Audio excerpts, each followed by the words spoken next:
Bismillahirrahmanirrahim. Assalamualaikum warahmatullahi wabarakatuh.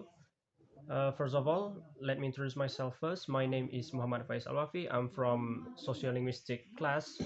So today I would like to explain about language shift, loss, and death.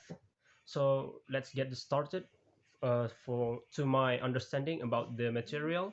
So as we know that people who speak different language and are in contact with each other must find some way of communicating, especially in lingua franca.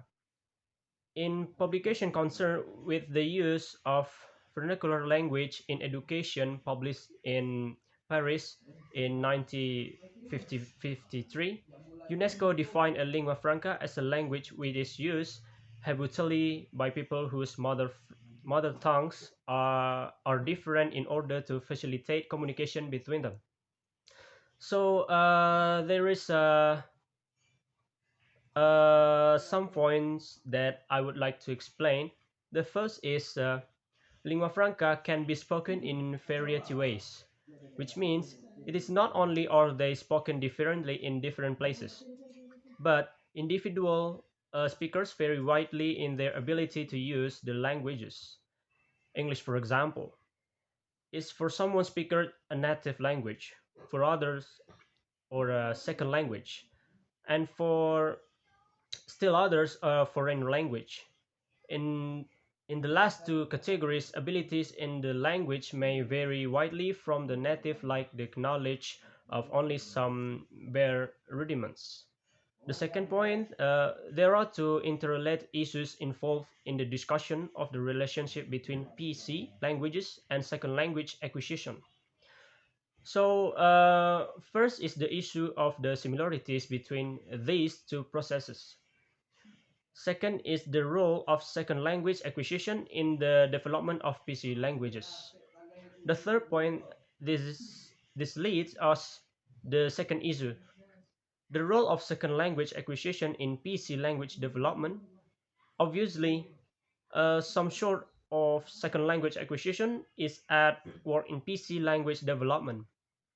But the question arises of why the acquisition doesn't come closer to the target language. That's why what is called a fossilization occurs.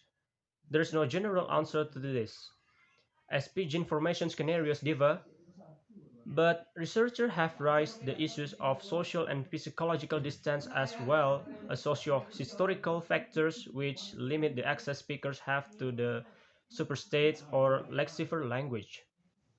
The next point, we can use the term contact variety to refer a number of different kinds of phenomena, such as dialects of immigrant languages which take features of majority languages.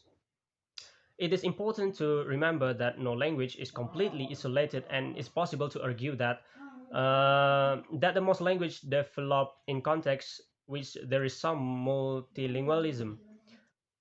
So, nonetheless, even if we see this as a matter of degree rather than a clear difference, we can distinguish between languages which show clear feature from the language they are in contact with those which, for instance, show little beyond cultural borrowings in terms of influence from the other language.